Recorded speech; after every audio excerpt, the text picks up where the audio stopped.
Welcome to another episode of French Toast Fridays. My name is Andy Jolivet, and I am joined across the table by my buddy Tyler McCarty. Morning. In one of our previous episodes, I was going to say, what's the word, Big Bird? And I said, what's up, Big Bird? And I just want to clarify, your nickname's not Big Bird. No, or Bill Gates. I was just rhyming. Yeah, you're a rhyming fool. So, hello. Our friend Lisa is here, and she'll be chatting with us today. Behind the scenes, as always, we have Marko Zitzer. We still haven't found, we're just out of microphones. He doesn't get one. Not today. And you'll understand why we don't want. No talkie from Marko. And I would usually at this point say we are three friends who each have a business that allows us to do meaningful work in the world. But because Lisa's sitting in here, we are four, I'll go as far as say it's friends because we're friends, but four people who have our own businesses that allows us to do meaningful things in the world. And this podcast actually was created because of people like you, Lisa, because we wanted to, while we were sitting at this table having French toast that Tyler made for Marko and I. On a Friday. We were talking about people we know who are living great stories with their lives. And these stories deserve to be shared because they can serve as inspiration and so many other good things can come from them. So we decided why not make a podcast and invite those people on to share their stories. So for you listening or watching this, whether you're tuning in from your commute or on the treadmill or while taking a moment to just breathe and unwind, we wanted to remind you that life is best when it's simple and sincere with plenty of syrup. And speaking of syrup, we just got done having some syrup on some French toast that Tyler made for us. And our good friends at Anderson's Maple Syrup here in Wisconsin sent us some free syrup to use. So thank you, Anderson's. It was delicious. So good. It was so good. We did spill some, so there's probably some sticky stuff on this table where we're sitting, but it was Couldn't get wonderful. enough of it, though. Yeah. So thank you.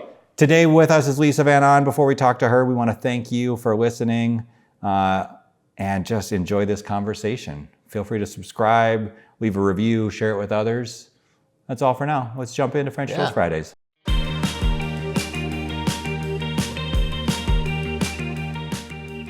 This episode of French Toast Fridays is sponsored by Align Coaching, guidance to live in alignment with your purpose and values. Lisa Van On is a fighter and a champion in many ways and for many people. For herself, she found the hope and determination to manage the typical stuff of being a young person, but depression, self-doubt.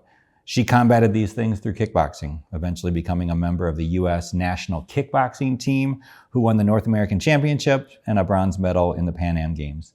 And for others, especially young girls, she created the I Am initiative to inspire and teach them to love and protect themselves so they can be a positive change in the world. Lisa's a trainer, a speaker, an entrepreneur, a host, and an explorer who traveled all the way to Wisconsin this morning to join us for this conversation in person and, of course, have some French toast with us. But Lisa, welcome to French Toast Fridays. Thanks. Yes. Thank you. It's fun to have you. Yeah. First guest to eat French toast with us. I love it. I It's mean, fun. I'll take that and be the first one, maybe more to follow. I think that's a good tradition. My favorite is. part. We've never even offered it to people because we didn't think it would be possible. But Yeah. I know when you asked me and you said you were going to send me a mic, I was like, how about if I just drive out there? you made it easier. Let's Makes take a lot a easier. nice little Yeah. drive. Right. Yeah. It was a beautiful drive. Yeah. Well, we have some questions prepared for you, but as conversations tend to do, it's going to go in whatever direction it does. I love that. And so we'll start out with some conversations at a starting point, and we will some point round up with you telling us about some organizations and causes that you believe in, because we want people to know about the things that you care about, and then we want to give them an opportunity to support them as well. But starting out, let's go back probably before you even did kickboxing for the first time. And I don't know how old you were. Were you a teenager when you first I was started kickboxing? 19. Okay, so let's go even before kickboxing, Lisa. Yeah. Do you remember what your first job ever was? Yeah, I worked at a vet clinic as a I cleaned in the back, and then I let the dogs out, and that were staying. You got to answer the question. Who let the dogs out? It was Lisa. Lisa. It was Lisa the whole time. I let the dogs out. Yeah, it was the last name of the doctor was Peterson, and that's Okay. my maiden name was Peterson. Oh. And Where'd you grow up? in Plymouth. Okay, so in the Twin Minnesota. Cities, In the Twin Minneapolis, Cities, St. Paul. Yeah. Mm-hmm. Yeah. Cool. And so you were around pets all the time, but was it kind of sad because some of the pets were actually sick? I mean, they're at the vet. I don't remember that. I don't remember it being a sad job. I remember it. I remember I lost a dog at one point. Like it kind of escaped. It got away. Yeah, and then that was. Did you have to be there when the owners came back? And you're like, oh, sorry, we lost the dog. Found like it worked out. The dog. We brought our dog here to get better, not to get disappeared. to get disappeared. Yeah. Yeah. And then my second job, I probably have more memories of working at Children's World as a TA, like a teacher's assistant, and I got to play with the kids, and I've always kind of been childlike. So it was like going out and playing on the playground with them and making up stories with them and doing that. I enjoyed that. So, yeah. Stick around that age, maybe even a little younger, maybe when you were the age of the kids at Children's World. What were like some defining fears that maybe kind of were the ones that followed you around in those early years of your life? Yeah, I don't really, I know where I started, and that's why I am where I am, but I had a really difficult experience. Like growing up, I was abused and taken advantage of, and I don't have a lot of memories that I hold on to from being a little girl, Interestingly enough, because I have Airbnbs now, and one of the things that I've done in all of my properties is I have a picture of myself as a little girl. And so when I go into them and see them, I don't know. I want to offer a welcoming space, and I want all of myself to be included. So I like really work on including the youngest parts of myself in my life now without spending a lot of time thinking about what was hard. Is it the same photo of you? Or no, they're all different. Oh, different photos of me as a little girl. I'm intrigued by this because I've sometimes had parts of my life or seen video or photos of myself. And it's almost like, if it's a memory, I feel like it's like some story I've heard about somebody else's life, because I'm like, I didn't really do that. Or if it's a picture, I almost am like, oh, I'm looking at a little kid. It's like, no, but that little kid is me. Like when you see photos of yourself as a child, because you don't have as many kind of formed memories because of some of the difficult stuff, do you feel like you connect with that little girl in the photo? Or are you thinking like, oh, who is she? Or... I'm curious about her, especially these pictures. I'm curious about pictures where I'm young and I'm smiling in the pictures because I'm smiling in them, but I don't connect with like feeling happy as a child. Do you question whether like what was behind that smile? No, I think that we're really, I believe that we're really formed by these mental impressions. And I think I probably was a very happy child.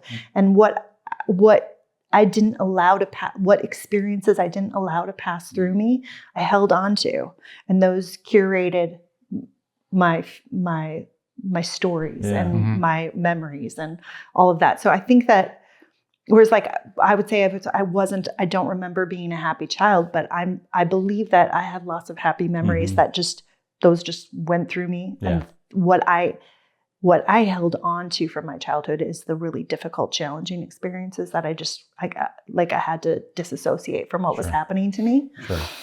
So the experience didn't pass through. And that was with very difficult things very often. Like we don't realize like we hold on to them, but then we realize like at some point, hopefully we realize I'm the one holding on to this. This is in me and I'm holding on to it. And I am the one that gets to let go if I want to let go, Yeah.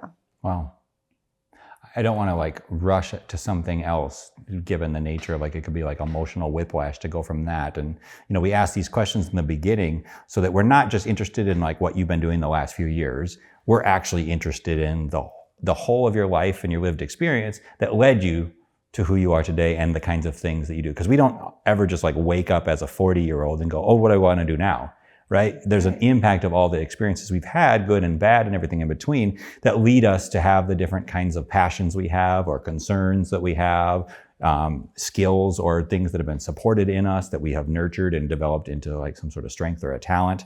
All of those things probably lead into this question of, other than family members, and maybe not in your case, but who were the first people that you remember, whether you know what age you were or not, it doesn't really matter, but who believed in you, and that you actually have some sort of, and maybe you didn't even understand why they believed in you, but maybe that started to lay some of the, planted some seeds of what eventually bloomed into your own self-love and belief.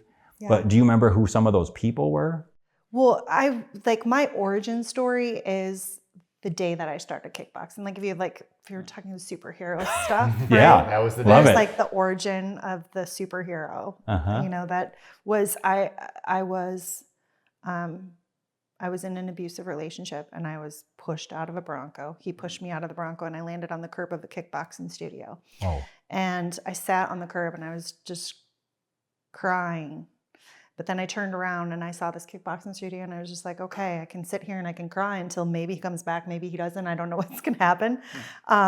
Or I can, pick myself up and walk in and see what's going on in there. And that's what I did. I picked myself up, I went in and I took a class and I cried through the class. I was like partnered up with someone who I'm sure thought, What is I going don't, on? it doesn't matter what they thought, but I think, I They just, probably thought, I was, she's really scared of me. Yeah. I was at that breaking point that so many people talk about, that like really just like, I'm just beside myself here. And so, whereas normally you'd have a side like, I can't cry in front of me. I just was crying and I was punching and when I was finished with the class, Suzanne and Beth were sisters that owned the studio, and they just witnessed me in that moment. They didn't need anything to be different. They didn't need any information. They just said, we can see that you're struggling and we want you to come back. And they invited me to come back and I did. And that was the beginning of, I would say, like, if you're going to say like a before and after, like origin story, like I don't talk very much about what happened to me before the age of 19. Yeah. I really don't. Yeah. I just, it's very relevant and also irrelevant to who I am, if that makes sense. I wouldn't be here if I hadn't had every single experience I've had, but it just doesn't need to be visited. But they believed in me. And Terry, he was my coach that was there at the studio. Suzanne and Beth owned it, and then Terry worked there. That from 19, that kind of became my life for a long time. It was like building up strength and learning how to love myself. And I don't think I would have been able to do it without the outside influence of Suzanne and Beth, like really believing in me. I mean, they believed in me so much that after I think it was a year and a half that I'd been taking classes there, they offered me a job. It really moved my trajectory. Right. Yeah. Did you stick with that gym all the way through your? I did for so many years, and then it got like I kind of reached a level of kickboxing where I had a professional fight. There wasn't really anywhere to go from there. Yeah. I took a trip out to California and made a stop in Las Vegas on the way and checked out some gyms out there and ended up finding it like, oh well, I could transfer into boxing. And that became like this, okay, let's continue this path and journey. So I moved out to Las Vegas. When I moved out to Las Vegas, I found another brilliant coach, Patty, who made a huge impact in my life, positive impact, and met some great people out there. And, that wasn't the same gym, of course, then it just kind of transferred. And then when I moved back, I got back into kickboxing again at a different gym. But the beginnings of my kickboxing was at Jabs, and I was really devoted to that. That's cool. That gym and this. And Suzanne and Beth are still there. There's still people that are in my life. Yeah. Terry, I don't connect with them as often, but I consider them they're in my heart. Wow. Yeah. It's a good story. That is. So let's follow that, because kickboxing, it sounds like, I have never, either with gloves on or without, within a gym or not, I've never been in a fight, never punched someone, never been punched, kicked, or anything like that. You talk about being in an abusive relationship, and I'm guessing you mean physical as well as other things. Yeah. So to take that, like what maybe is seen as a violent behavior act, and being able to channel it into something else did it feel familiar, or what was it about that really, and maybe you don't understand when it's happening, but with the perspective you have now, what do you think it was about kickboxing that worked for you, that allowed you to click into like, oh, I'm going to take control of my own life. I'm going to, kind of figure out how I can feel safe and love myself and kind of get back and do something positive. It was physical expression for sure. And like the work that I do with girls now, the I'm Initiative, we do movement because I believe that you hold trauma in the body. There's this great book called The Body Keeps the Score that is brilliant. But for me, it was really just getting out of my head and getting into the body. I needed to do that first because I just was spinning up here, and so, and then that coupled with, whereas, because I know, you can have conversations with a lot of people who change their lives with movement, right? They're like, get into the gym and started running. It's just different for everybody. Yoga, lifting weights. Right? For me, there was a great amount of skill involved with it felt good to learn a kick and get it and really get the power behind it, get the power behind the punches. So it was the movement and the expression coupled with building the skill. Right. That felt really good. I was never, I had some great accolades and I was a great fighter, but I was never really like a fighter, like a killer in the ring. I always wanted it to be a good match. Yeah. Like I wanted it to look good. Yeah, sure. Like I like people are, whoa, that was do some great. So I was always throwing style points, spinning kicks or spinning back fist. I was always doing some kind of crazy things in the ring. Just because I wanted it to look good. Yeah, but you're a superhero. So I mean, you got to have a little flair. Yeah. So you're calling card. Yeah. Yeah, but I just, where there's a mentality. Some people in the ring were just like, I'm going to destroy. I never knocked anyone out. I knocked people down, but I just back off. Did that feel intentional? Like you would withhold because you didn't want that to happen? I was kind of like get someone in the corner and then I'd kind of like back off and let them out. And I don't know. For my coaches, for both Terry and Patty and Chris, all of the coaches that I worked through my life were like, we're really looking for that, kind of get when you got them on their heels, go in and finish it. And that wasn't. And I just didn't really have that, Yeah. She's way more Danielson. Yeah. Danielson. That's the side to be on in that one. As a kid, that was definitely. Yeah. Wow, that's a lot. Thank you. Yeah. And so, for a part of your life, then I'm guessing throughout your 20s and into your 30s, kickboxing was probably the main thing. I mean, you competed internationally, you won at some of the highest levels, you were training. I mean, everything about your life, probably your workouts, your eating, your sleeping, all that stuff was pretty regimented, right? Yeah, I mean, I was not always, but definitely when I was training for a fight, when I was in camp, that would be more specific. It evolved over the years, in my early years. I would just physically train, and then when I got into boxing and I started training with Patty, then a nutrition. He had a real big with the nutrition piece came into it. So it grew, Yeah, I think it was I really wanted to be a world champion. That was that was kind of my drive, my push was when I look back and I think, God, I was just really tied up in this. I want to be a world champion. I want to be a world champion, which didn't happen before I retired. But and now I look back, I just think it was just how it was meant to be. That. It was a season of my life, and it's funny. I still love punching and kicking, and I incorporate punching and kicking in a lot of the healing work that I do. It's a good outlet. It's just healing work. It is, especially one of the most misunderstood emotions is anger, and the expression of anger. Whether it's is it okay? Is it can I? And it needs to get out. yeah. I'm guessing Andy is just itching to throw out his favorite movie. Inside Out. Oh, Anger. I mean, yeah. Well, we've talked about this with other people before, but anger is like any of the emotions, needs to be developed and nurtured.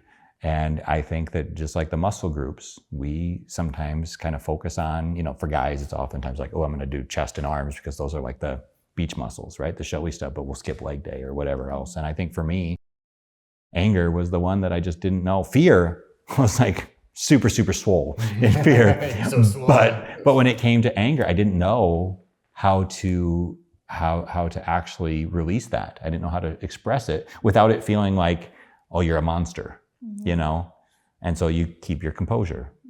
And so then that means you're stuffing a lot down because that certain feelings need to come out or come out sideways as something else. So I know that, so like you were doing that when I met you. We've been friends for quite a while now. yeah. You were still training then. When did you actually retire from kickboxing? I mean, I don't know. Like officially, my last fight was in 2012 or 2013? Okay. I don't know. Did you know at the time it was your last, or did you? No, it just ended up kind of being. Yeah, I didn't know. I kind of and I kind of would keep sort of. I'd stop training, and then I kind of get back. Like, maybe that's when I met you, as you were training to potentially be in something. Again, and I just there was such an attachment, an identity attachment to it, that it was difficult to kind of drop it. Just or cut like, it off. yeah, especially when you say like, this is what I've wanted my whole life. I'm like, oh, I'm gonna give up like that idea. Of, well, and if you give that up, just then what takes its place? Right. Whether it's identity or just the time and energy you put into it. Somewhere along the way, American Ninja Warrior. Oh yeah, you did that a couple times. I did do American Ninja Warrior a couple times, but that was only an avenue for I Am Initiative. Like literally the first application to American Ninja Warrior, my sister and I were drinking a 6-pack of Surly Furious. And I was like, why don't I try out for American Ninja Warrior? Like maybe we can get, because I had this great story, right? About healing and working with girls. And I was like, so we did the application and we made a video like about all the work that I do with the I Am Initiative. And for me, it was like, oh, I can get exposure for the I Am Initiative by going on this show. And they did. They called me and they were like, we want you to come out early. So I went out early to film. You know how they do the back? I don't know if you've seen it. They do the back stories on not on everybody, but on certain people. They do the back. So they film this whole backstory on me. Wow. So I was like, I'm going to be one of the features. And they'll show people with their backstories, and sometimes people aren't successful, or but they'll still show up. But yeah, I fell after the second obstacle. I made it through the first one, which is like always the little jumping thing. Yeah. And then I fell on the second one. And then they don't tell you. So this is just such a fun story for me. Like I Sandy's Tavern in Richfield, we kind of, I didn't rent it out, but we were like, when it was the night for the show, invited all my friends. We had like 90 people that were all at this bar and we're watching it. And they're like, when is Lisa going to come on? And I had done this. I was like the kickbox ninja.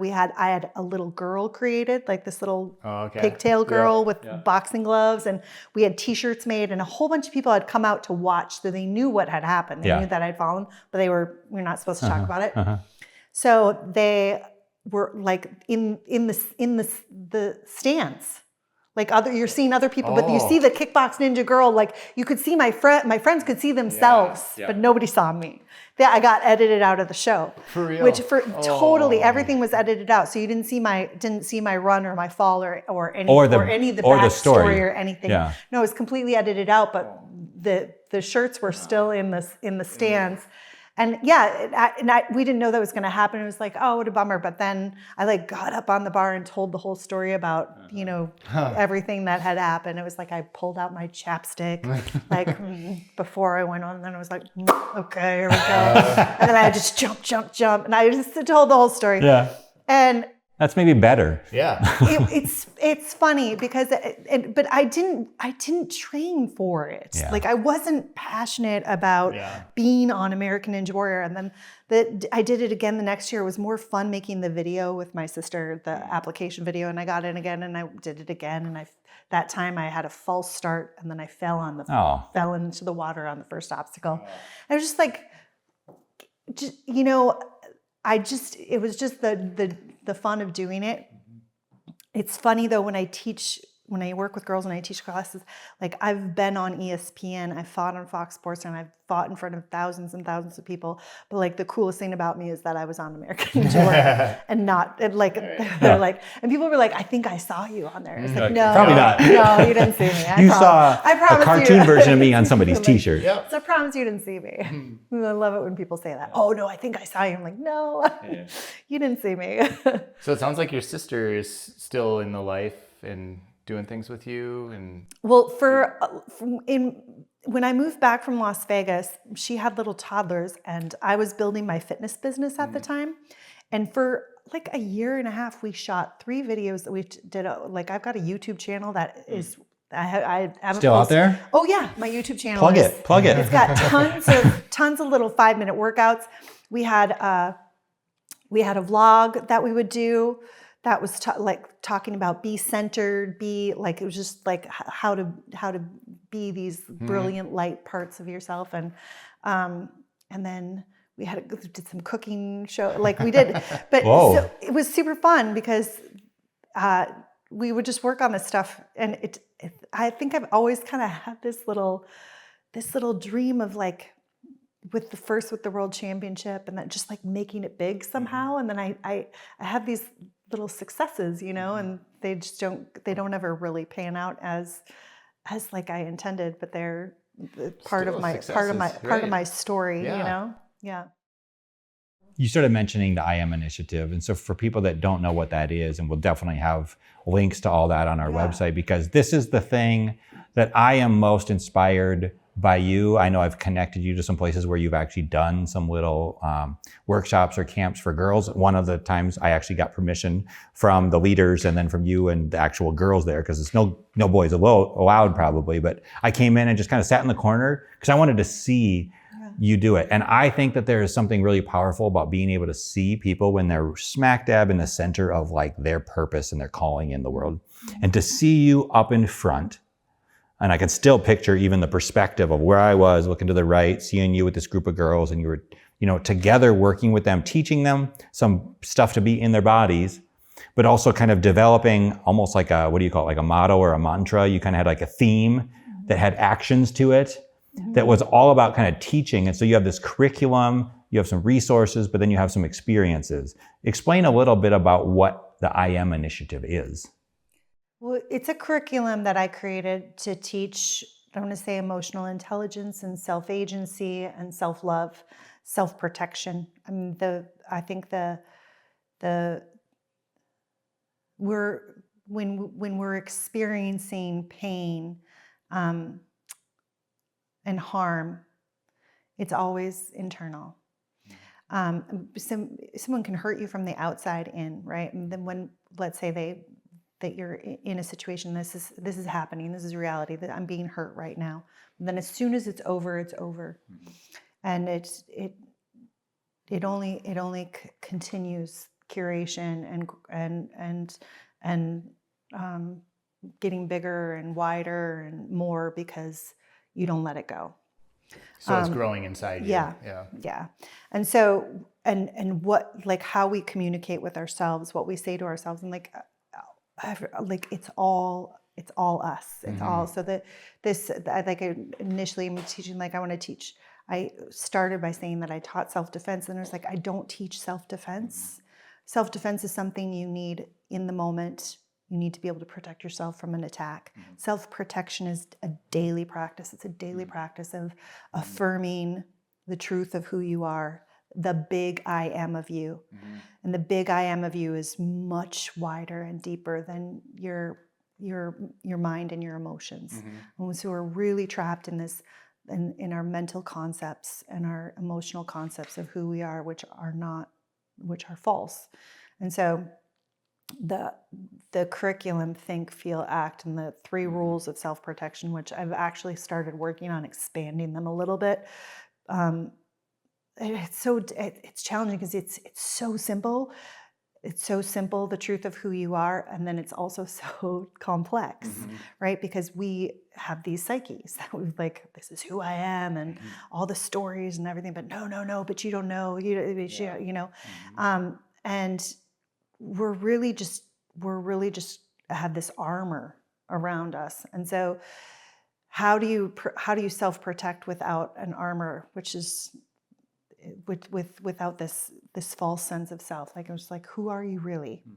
And what you tell yourself on a daily basis. I mean, we want to work with the mind and the emotions because we have egos, you know? I mean, like, egolessness is probably being a great master, and having no ego is probably just the dream. But how do we work with this? And a lot of it is our communication with ourselves. So that's what, you know, the I am is like, I am. The words I am are 2 of the most powerful words in the English language. So what you put behind I am is who you become, because you choose to become what you say you are. That's how powerful you are. Like, you're so powerful. You're so much more than the mental concepts, but like, you are creating these mental concepts. You are holding on to these emotional, you know, in yoga, they call them samskaras, these emotional impressions. You're holding all of that, and that's your creation. So what are you creating? You get to create who you want to be. What are you creating? So often it's like, well, I was born into this, and I had this experience, and this, and this, and this, and this is all the stuff created me. But that's just stuff that happened to you. It happened and it's done. Why are you still saying that it's who you are? Right? And that's why I even say, like, I don't talk much about what happened to me before I was 19. It just doesn't, and that's why I say it's very relevant to who I am, because without it, I wouldn't be, but it's really irrelevant because it's stuff that happens, you know, and it's informed me, but it's just not, you know, it's just not for discussion. It doesn't, you know what I mean? Like, I'm more about like, what's next? Like that, like, let's talk about exciting stuff, like bigger stuff than me. It seems a little bit, you know, you can manifest what your thoughts are. Is that something that you... It's such a spiritual concept, right? Like, everyone's talking about manifestation and like create, like I want more money. So like, people are like, oh, here's how you manifest this, and here's how you manifest that.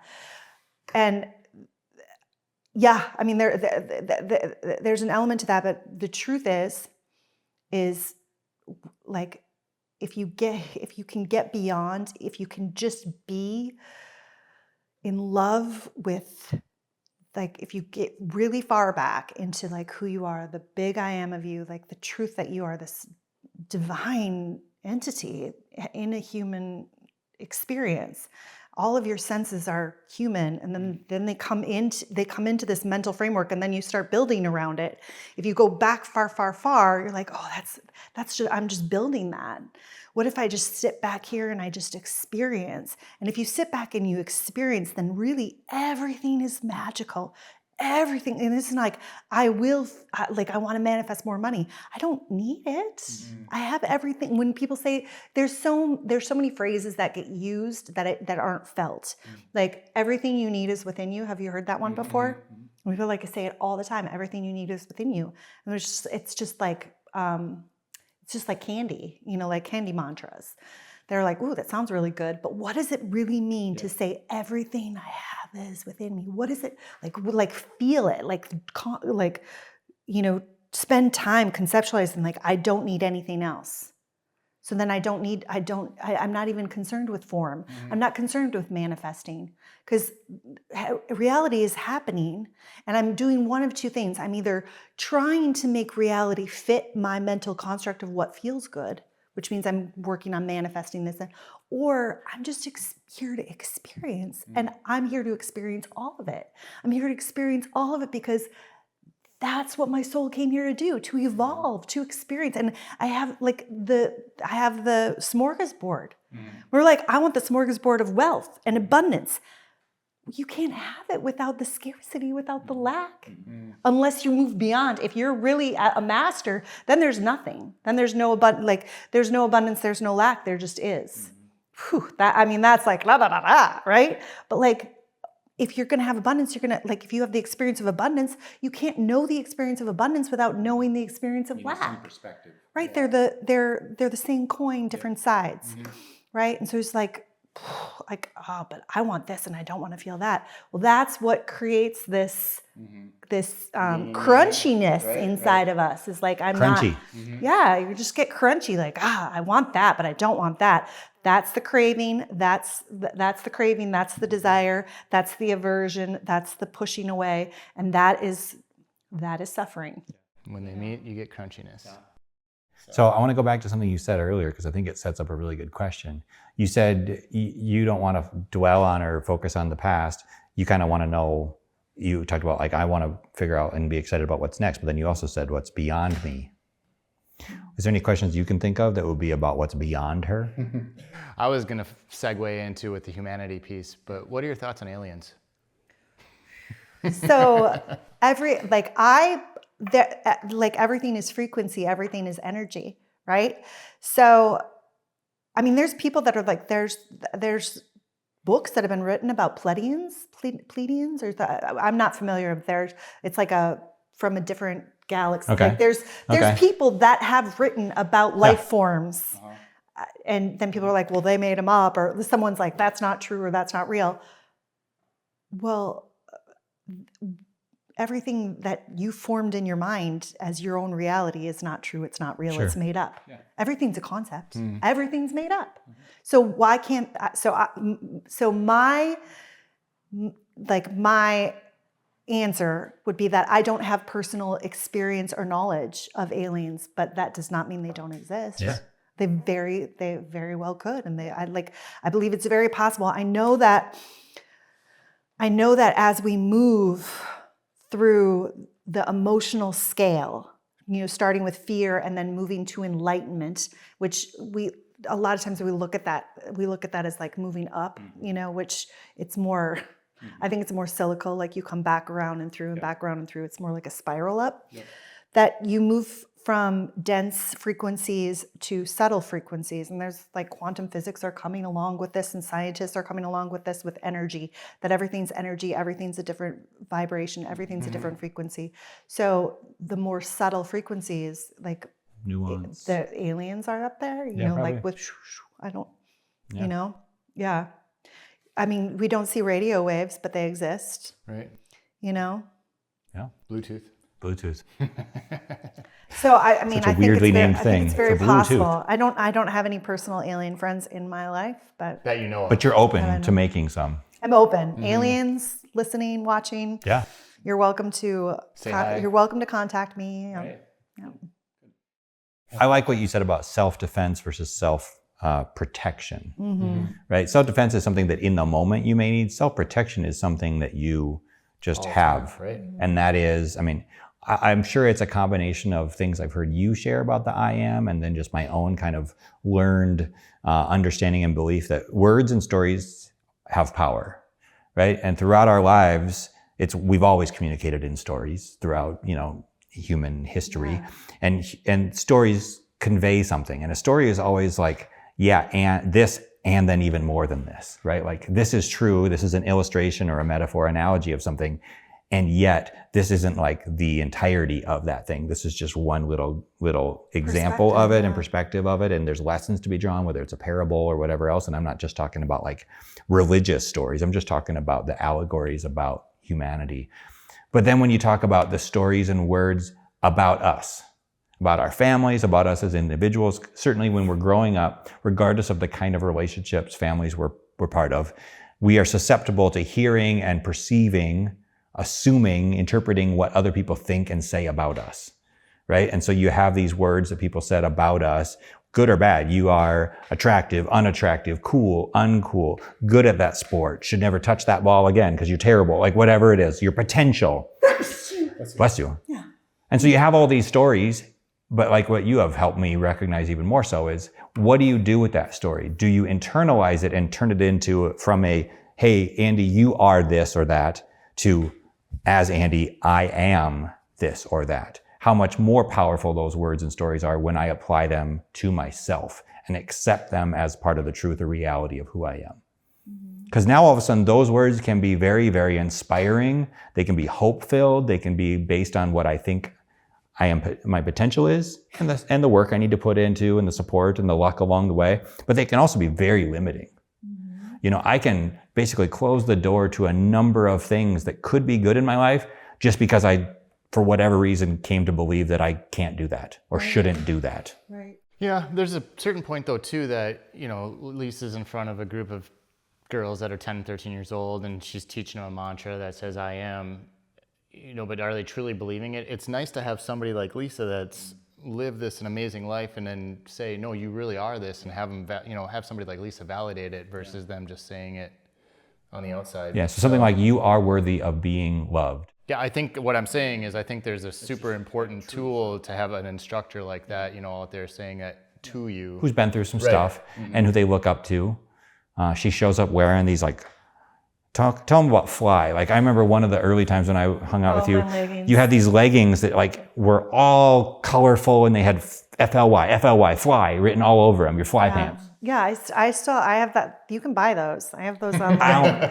I don't know that I should, but the I Am Initiative line of wear. I've got fearless, less fear too, pants, and I've got be positive, change. Those are the three rules. Like Fly, first love yourself, face your fears, run away from danger, and be positive, change. And I love the idea of like wearing your superpowers. You know, I'm always looking for inspiration from the divine. So like people, if someone, you know, you're walking in the mall or whatever, and then you just see someone, like I'm like, see someone when they're wearing a shirt that says be happy, and I'm like, like that was for me. So I always think about that when I wear like my Fly pants. I'm like, first love yourself. That, you know, someone might see that. Like, oh, first love yourself. Like billboards. I was like checking out billboards. I'm like, oh, that was for me. Well, quick hitters of like little pop, you know, like home starts here. You know, it's like real estate, and I'm like, no, home starts here. Yeah. I'm like, let me put that in my notes for writing later. You know, like that. So, I mean, you talked about like if you were, I'm not gonna say you're not a superhero. You can believe I am a superhero if you want to believe that. I support you in that. But you talked about like the origin story for your superpower or superhero-ness is that day when you're 19 and you ended up on the curb outside of the kickboxing studio. But gym. Yeah, it was a kickboxing gym. I didn't know what terminology they use. Dojo. Your dojo house. Mojo dojo house. But then there's the, where was I going with that one? There's the I am girl. So you went from, you had kind of like your own kind of transformational experience. You didn't get bit by any animal that transferred this power. You woke up to the reality of your life and you discovered home is here. Home starts here. Yeah. I am, what are the words I'm going to actually choose to write in after that? But then as part of your curriculum for the I Am Initiative, one of the things that I thought was so great is you created basically a character, like a superhero character of I Am Girl. Yeah. And you had, in the same way that your friends had the shirts with you on it, the you kind of, it's probably like that was the prototype for that. And now you have I Am Girl, who every girl can see themselves in, living out these things and learning the lessons of self-love and self-protection and all the different kinds of things that are part of how you want to help them be the change in the world. Yeah. Yeah, no, and that's gone through so many iterations because it started with I Am Girl, and she was like a anime character, and now like with the new superpower cards that I have coming out, there's I think there's 7 shadow girls that are all wearing capes, but they're just shadows, but you can see in the shadows like one's got an afro and then one's got a bun on top, like so that I really wanted within the shadow to have these, like to really be able to see like myself, like myself represented in like different ethnicities. One of them's got a hijab and one's in a wheelchair. So they've got like this, one's got really short hair, so it could be like androgynous and or fluid. And so so it's that's something that has like constantly iterated. This episode of French Toast Fridays is sponsored by Legacy River Coffee. Legacy River, savoring tradition, one sip at a time.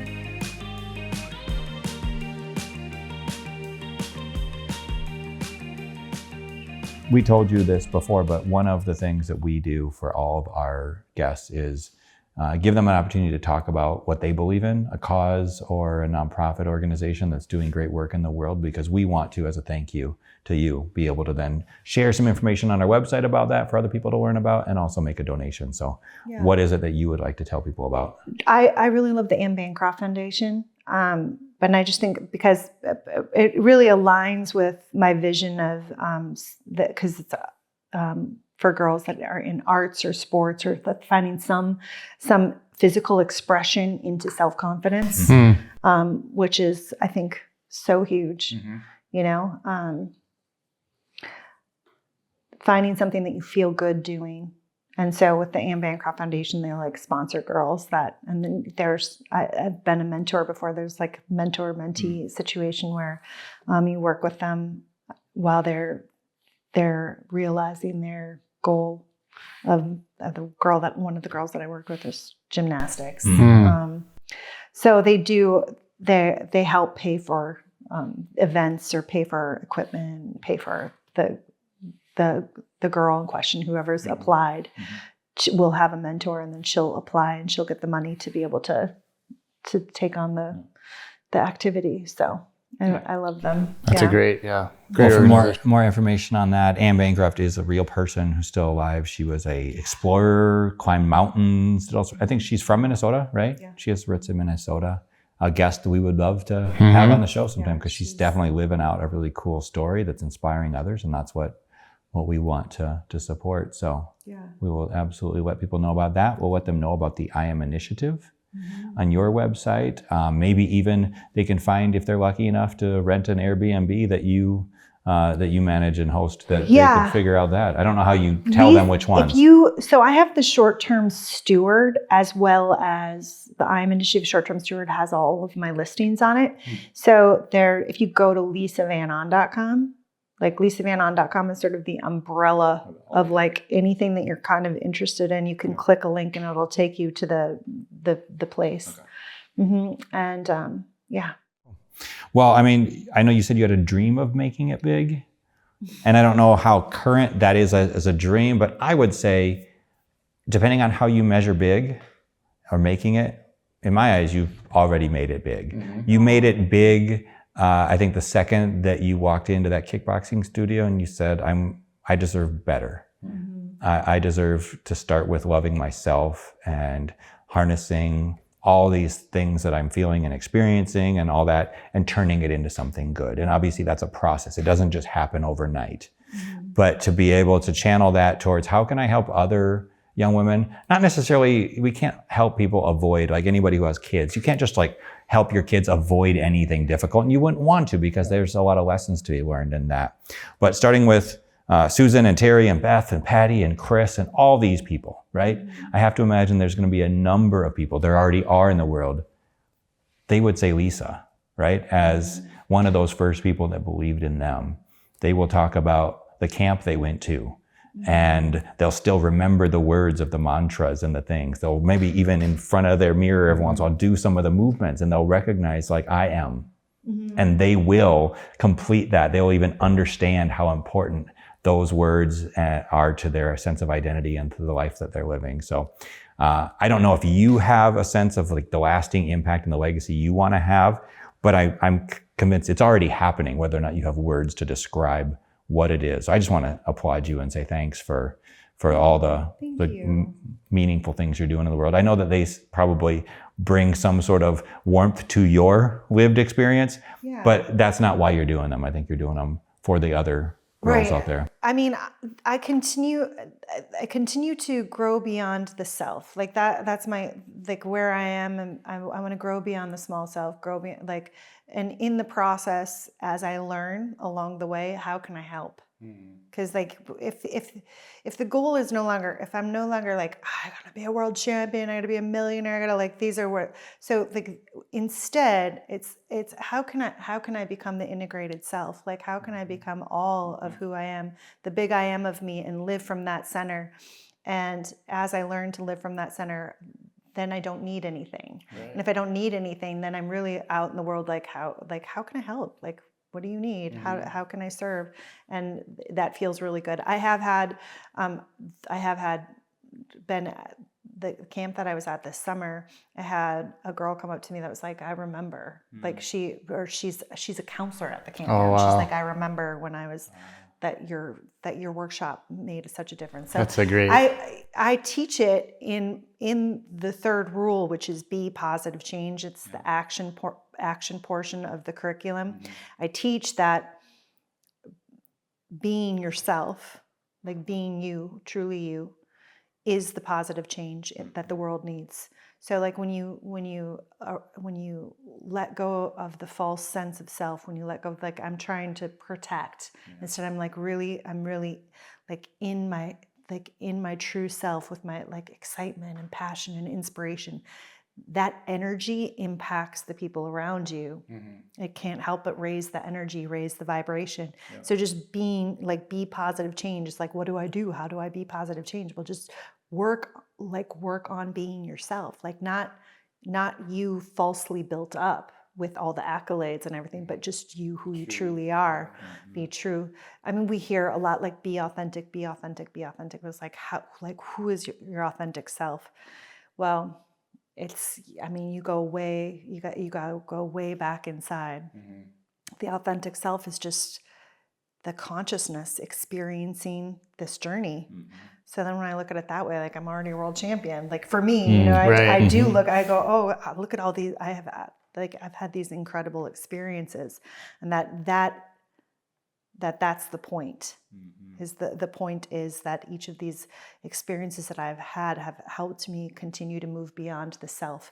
And I wonder sometimes, I'm like, if I had become a world champion, would I, like, it's a fair question. Would I have continued to grow beyond the self? Because sometimes when you reach some sort of external achievement, there's a sense of like, I've arrived, or like there's a sense of ego involved in this like greatness that you've created. And it's like, you're gonna die, babe. Like you're gonna die, and no one's gonna remember who was, and like, and we're just like, that's the thing we have, that we're like, so many people are afraid of death, but then in being afraid of death, you're afraid of living. There's the fear of life. Like this is the same, like this is what you have. These are the things. You have birth and you have death and you have this in-between time.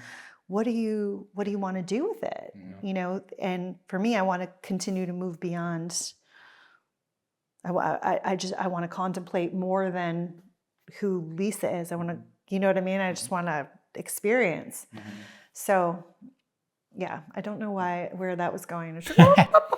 We went there though. Yeah. I think that girl coming up to you though, and just saying that, I mean, that's so validating and really says, I think you've made it big. I mean, to have somebody say, you've changed my life because of something that you shared with me, that's pretty special. Yeah, ripples in the water move out, right? And so like you keep going. You're a ripple. And like, what's your ripple? What's your ripple? What's your ripple? Could be a t-shirt. Could be the next t-shirt. What's your ripple? What's your ripple? Well, granted, you never won the world championship, but you for sure are the most successful kickboxer that I've ever met. Yeah. I don't know if I've met another one, but just take that for what it is. Yeah. And you definitely are a champion in the sense that you are a champion for others, right? Yeah. You're a fighter, not in that you still are actively kickboxing, but you're a fighter in that you don't give up, and you recognize that it's worth a fight for the good stuff and for other people. Yeah. And so, that's well said. Yeah.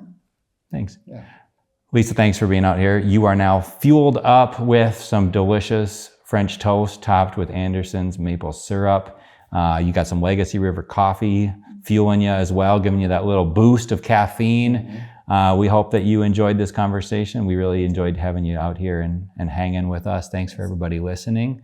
Go out there and ripple Ripple, ripple, Ripple away. ripple. Enjoy the ripples. Do it. Thanks, Lisa. Thanks, Yeah. Lisa. Yeah. This episode of French Toast Fridays is sponsored by Oak and Glen, a creative studio with a passion for visual storytelling. What's up, Toasties? Thank you so much for listening. If you'd like to learn more about today's guest or anything we talked about, visit the show page on FrenchToastFridays.com. We believe that a lot of people have great stories that are worth telling, and we plan on continuing to do this. So if you know someone who would be a great guest, or if you want to be a sponsor on the show, please send us a note at FrenchToastPod@gmail.com. And always remember, life is best when it's simple and sincere with plenty of syrup.